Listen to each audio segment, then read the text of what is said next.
Welcome to Writing and Teaching with the Drew Writing Project and Digital Literacies Collaborative. Today, we will be discussing building units with mentor texts. I'm your host, Kristen Turner, Director of the Drew Writing Project and Digital Literacies Collaborative. And today I'm joined by two of our teacher consultants, Shannon Faulkner and Gary Pankowicz. This is our second conversation with Shannon and Gary about mentor texts. So if you haven't, you should check out our first conversation with them. Shannon and Gary, you have been working on creating units using mentor texts. Can you tell us a bit about what you created, Shannon? Yes, I created a module around writing poetry using mentor texts, and the aim is to show students there are a range of different approaches that poets take to poetry writing so that they feel that they have choices that they can make when they're crafting their own poems. And for me, I was inspired by this book, Beyond Literary Analysis, where Marchetti and Odell talk about analysis in the wild and completing critical reviews of some authentic texts that students might find really engaging. And just as a reminder, what is a mentor text? A mentor text is a professional piece of writing that we can use to help inspire us as writers, but also instruct us as writers. So when you are creating units using mentor texts, how do you go about selecting them? Could you give us some examples from the units that you just described? So if I could start, I could say that in Beyond Literary Analysis, Marchetti and Odell actually give some suggestions in terms of texts that you could look at. For one, I started with a song review of Pharrell Williams' song, Happy. I thought it was just appropriate right now. We could all use a little bit of happiness in our context. So I took that text and then I found different mentor texts, critical reviews of Happy. So I didn't want to use the same text that Marchetti and Odell suggested. I actually did a Google search of critical reviews of the song Happy. And I felt like in that way, I was really finding some popular reviews, like the ones that you would find if you were just trying to find out more about the song yourself as a listener. How about you, Shannon? For this unit, I chose to look only really mostly at contemporary poetry, mainly because I think it's when students think about poetry, most of their exposure has been to poems that have been written quite some time ago. And not that there isn't value in those poems and in the craft of those poems, but one of the things that we were trying to do in this unit, and I was trying to do especially in the poetry unit, is to draw in voices into the classroom that maybe haven't been highlighted in the past. So, 200 years ago, there was really only a very small subset of society that was invited to write and publish poetry. And that was predominantly college educated, upper middle class and wealthy white men. So, to ask all of our students to relate to the ideas being expressed by that really small subset of society seemed like sort of a losing proposition. So when we turn to contemporary poetry, it really kind of opens the door to a myriad of voices. And they're also addressing contemporary issues that students see as relevant today in their lives. So I thought that would be helpful in terms of engagement. So it seems like you are finding mentor texts and using mentor texts in order to engage students in kind of an authentic writing experience. Can you share a little bit about how this impacts students' engagement with the genre, what you've seen in the classroom when you use mentor texts in a unit? So one of the things that I thought about was how we really ask students to do a lot of literary analysis work in the classroom. And what Marchetti and Odell suggest is that, we could look at different texts, anything with a beginning, middle, and an end that you could look closely at, basically is a text. And one of the big takeaways I take from Marchetti and Odell that resonated with me was just this idea that students need authority to write about something. So a lot of times we'll ask them to analyze a very challenging text, and we have to do a lot of work to support their comprehension. But there's this other option. We could allow them to choose a text that they feel really comfortable with, maybe even passionate about. And as a result, they have all that information at their fingertips so they can draw upon it and do a better job with their analysis and review. Yeah, I feel the same way. I think, if we only offer students like Shakespearean sonnets and then say, go be a poet, that's a pretty high bar to hurdle. But if we start showing them that poetry is comprehensible, Shakespeare is writing in a form of English that we just don't use today. So there's that comprehension hurdle. But if we share with them poems that are more contemporary, a lot of the comprehension stuff, not that there isn't any comprehension work to do with students, but that it just comes more readily to them and they enjoy it more. And they see it as something that's within the realm of their own capacities rather than saying, oh, I guess I have to be like Shakespeare. And I know that selecting the mentor text is just the first step in designing a unit. So can you tell us a little bit about the decisions that you made in creating each of these units, Gary?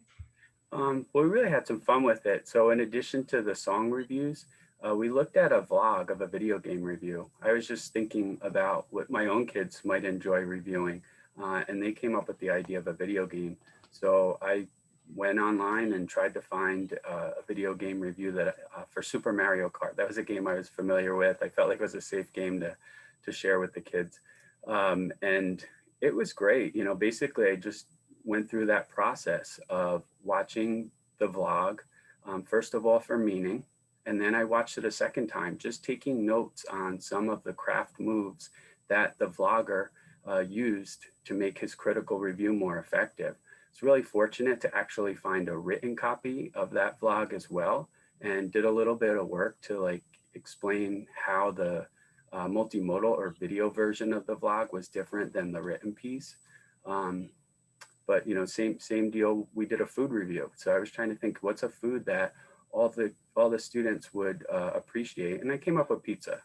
Most people have at least tasted pizza if they don't eat it on a consistent basis, and found this really interesting food review from the New York Times, and just did that same work. What is the critical reviewer doing to review this pizzeria that I might want to do when I write my own review?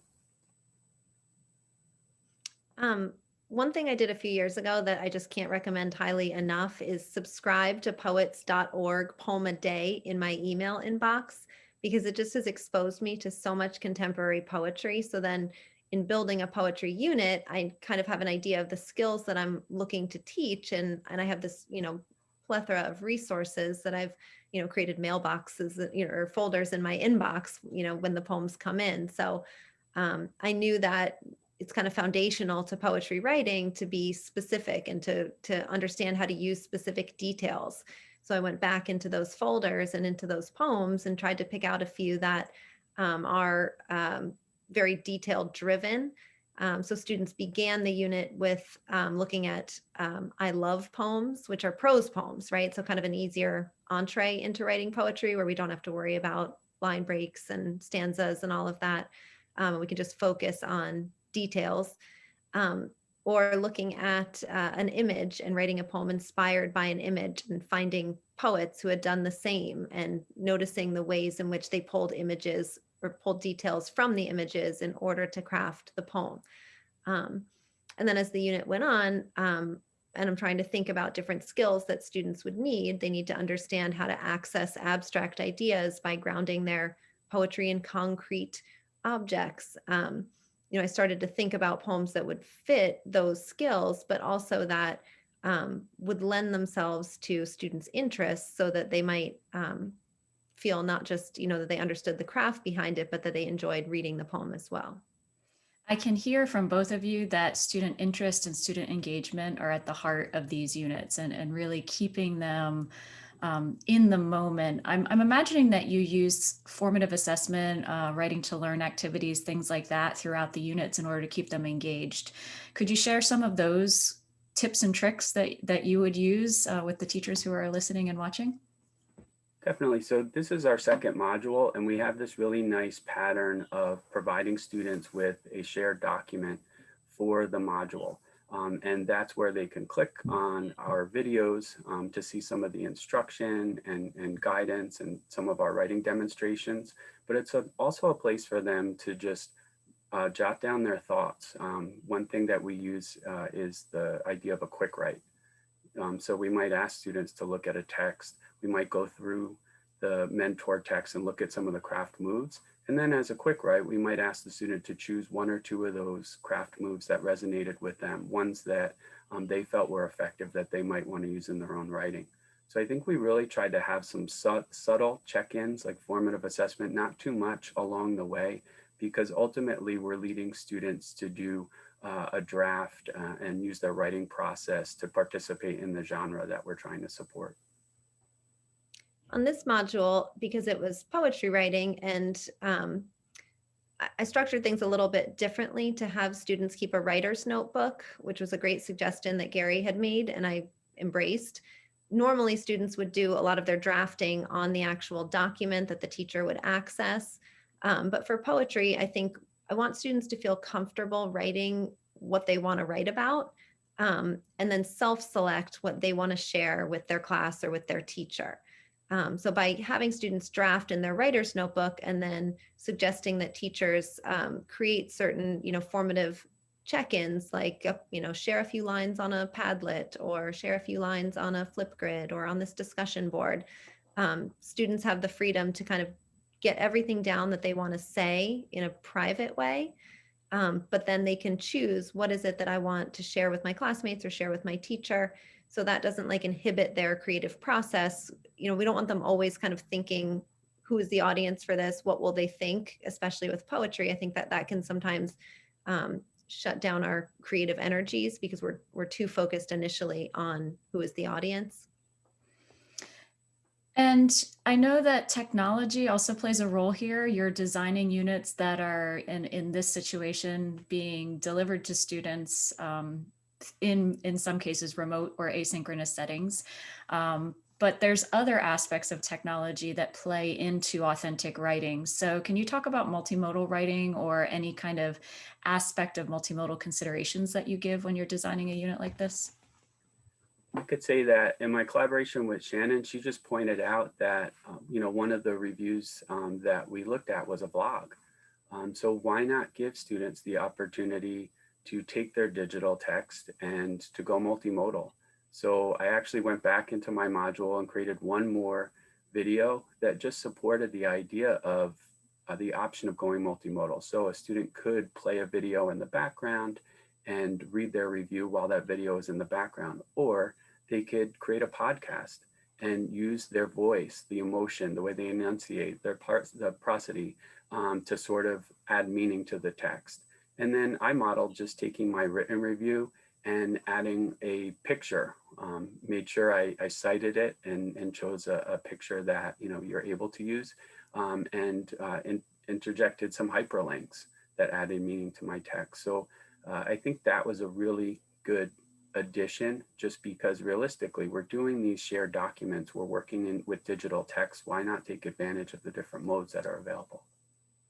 It certainly adds to the authenticity of what students are writing and probably the engagement. Shannon, did you have anything specific in your unit that was focused on multimodal composition? In one of the lessons, I have students look at a Linda Pistan poem that's called Summer Triptych. So her poem is actually inspired by an art form, right? The triptych with the 3 panels. And then she takes that concept from art and sort of parlays it into poetry. And so in her Summer Triptych, she has, one stanza on one sort of image from a summer experience, another stanza on another summer experience, and a third stanza on a different one.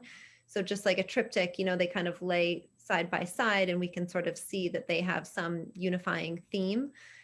So I invited students to write their own triptychs, sort of inspired by either photographs. I pulled the New York Times year in photos from 2020, so they could go through the photographs and work from one of those.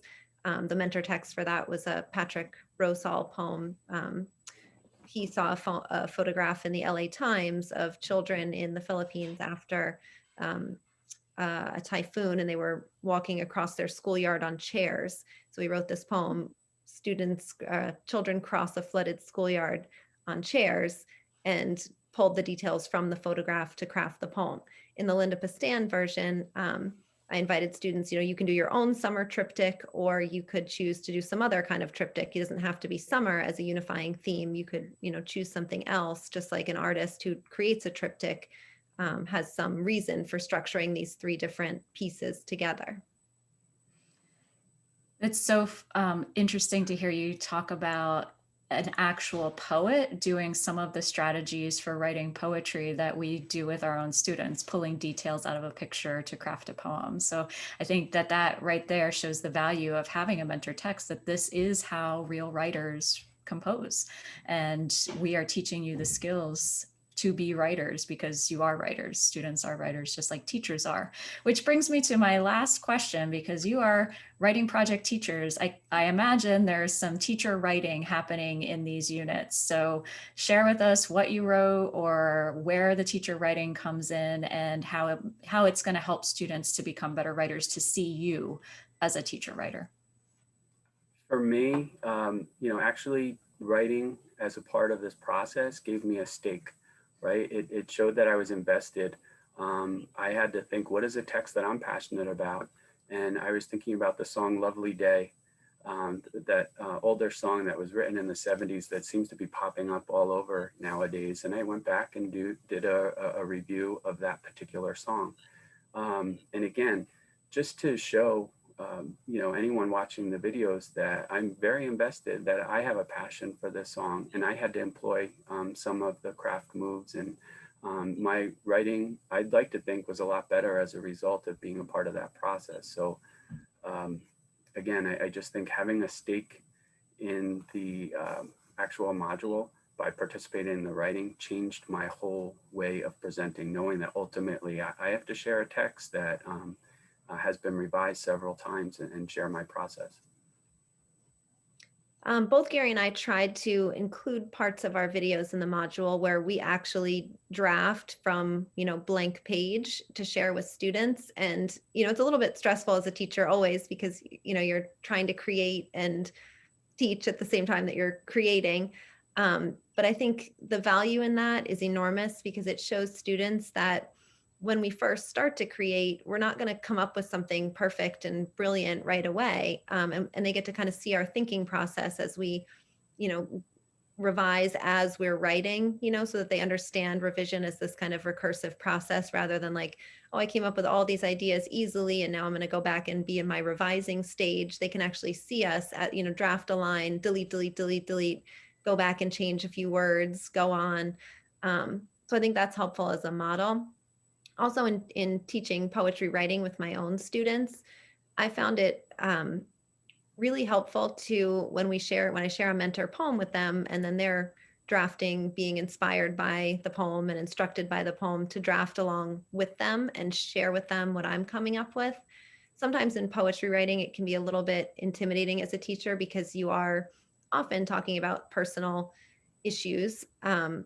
But what I've found in the many years that I've worked with this kind of unit with students is that although you feel a certain self-consciousness in sharing personal things, that students respond to it hugely, and they feel connected to me as the teacher, because I'm willing to be a human with them. And they feel connected to the process of writing, because they see it as an authentic way to address truly meaningful ideas. So I always encourage teachers, like, of course, you want to think about what kinds of things you want to share with students, but I've never had students respond negatively to my willingness to share my writing, even if it's about something personal. If anything, I get emails that say, I loved what you wrote today, or I related to what you said. So it's also a way of building classroom community when we write alongside our students. I can attest that that works, because I went through Shannon's module. One of the things that we do is we actually share our modules with each other, and we revise based upon each other's feedback. And what Shannon was just talking about was the great work she did to help me generate ideas as a writer. So she gave some great examples of different structures as well as craft moves that in those mentor texts. And she also shared some of her ideas for her own writing. And all of a sudden I was thinking, hey, this relates to something in my life. And I have a whole writer's notebook filled with poetry ideas as a result of completing Shannon's module. Well, thank you so much for sharing your insights and your teacher writer voices here on this episode. And the first time we talked about introducing mentor texts to students in an asynchronous module or asynchronous lessons.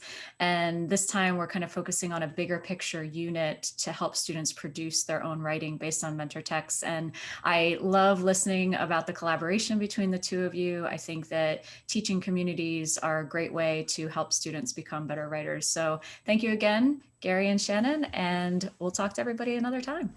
Thank you. Thank you.